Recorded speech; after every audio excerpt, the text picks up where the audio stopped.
Ladies and gentlemen, good morning. Happy Sunday to everybody. The last Sunday of the month of May. May God bless you and may you have an awesome session in this Bible study episode. So today we are on day number 118, and the title is Restore, Reform, and Revive. So Hezekiah prayed and Josiah repented and God moved. One generation can lead a nation to destruction and another can spark a reformation. Choose to be a leader your generation needs today.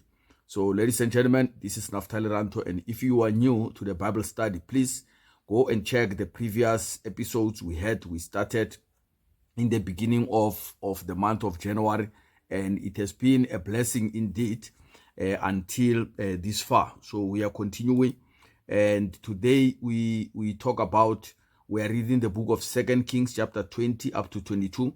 And as we said, it's day number 18, legacy of leadership, living purposefully in every season. Very important topic that you need to learn out of the three men.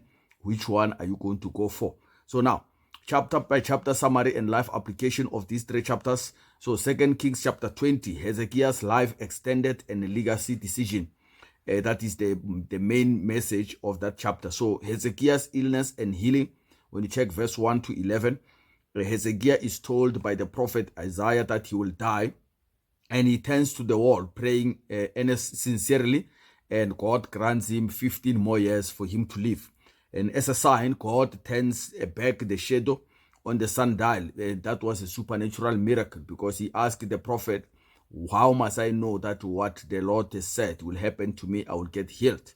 And the sun, the shadow was taken back so that he can believe. And the visit from Babylon, verse 12 to 21, Hezekiah shows the Babylonians envoy all the treasures and armory, an act of pride and lack of foresight. Very important. Do not show the enemy what you have. So Isaiah prophesies that all of it will be one day taken to Babylon, and his descendants will be captives. So one mistake that can ruin your whole life. So the life application of this chapter: sincere prayer can change outcomes. So don't be afraid to ask God boldly for what you need.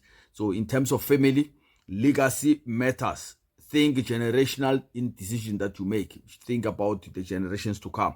So in terms of health, God is still the healer. Align your heart with him in crisis. Whenever you are found not knowing where to go, align yourself with the Lord.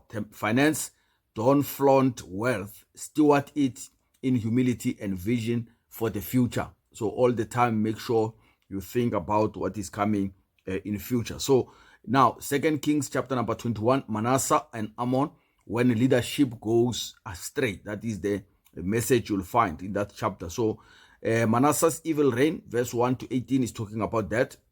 He reigns 55 years, but undoes all the good of his father Hezekiah. And he built altars to Baal and set up idols in the temple, practices sorcery, and shed innocent blood, just like Ahab. He took the example of Ahab, because every king will walk on the footsteps of the previous kings.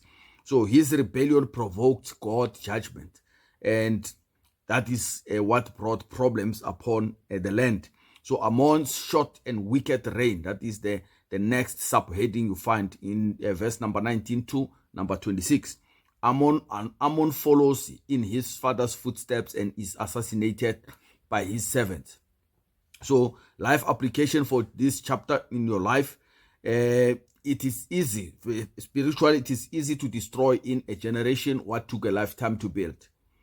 Family, the next generation must be discipled intentionally for them to be able to know what to do. In terms of health, spiritual corruption leads to emotional, national, and moral decline. Finance, mismanagement rooted in idolatry invites distraction. Purpose must guide stewardship. Very important. Now, 2 Kings chapter number 22, Josiah, revival through rediscovery. Another king who did very well in the sight of the Lord. So,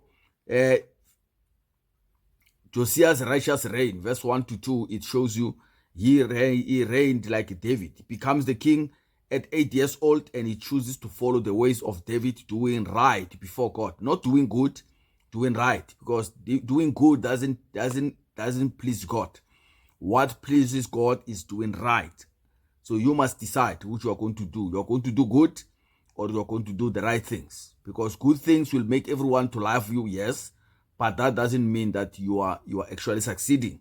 You might still be against God while you are doing very good. So start doing right things instead of just doing the good.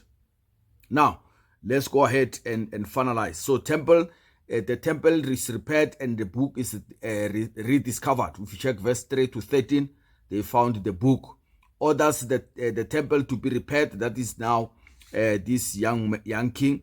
He ordered that the temple must be repaired. During the process, the book of the law is found. When Josiah hears the words, he tears his clothes in repentance, realizing how far the nation has strayed from the law of the Lord. And God responds. When you check verse 14 to 21, God acknowledges Josiah's humility and postpones judgment because of his tender heart and repentance. So life application. So spiritually, revival begins with rediscovery and obeying the word of God. You can't repent unless you realize you are wrong. So if you still pursue that you are right, then you will never be able to repent. So in terms of family, God can raise up purpose-driven leaders from childhood.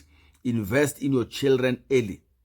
Very important. So health, inner transformation through God's word brings emotional and spiritual renewal. And in terms of finance, restoring the house of God, including giving and budgeting for the ministry, is vital to a national health. That's why our nations are so sick, because we neglected the house of the Lord all over. So now, the key takeaways for you to live a life of purpose, to eradicate poverty spiritually, pray persistently like Hezekiah. God still answers prayers. Be humble like Josiah. God honors contrition and obedience. Don't lose the word. Revival depends on its restoration. Never lose where is your Bible, by the way? You need to get that and start reading it every day. So family, leadership is generational. Hezekiah, Manasseh, Ammon, Josiah, each one had an impact. You can choose a bad or a good one. So good legacy requires intentional parenting and spiritual mentorship. God is able to raise up young leaders. Speak life into your children every day. Stop cursing your children, but speak life. Stop comparing them with other children out there. So health, for you to eradicate poverty in your health. Hezekiah's healing teaches us that health and purpose are connected. So his life extension had a reason. God will not heal you just to go and dance. He will heal you for his purpose. So start to discover your purpose, then healing will come automatically. Now, holistic well-being involves humility, rest, and spiritual alignment with the Lord. So finances, stewardship is in the temple.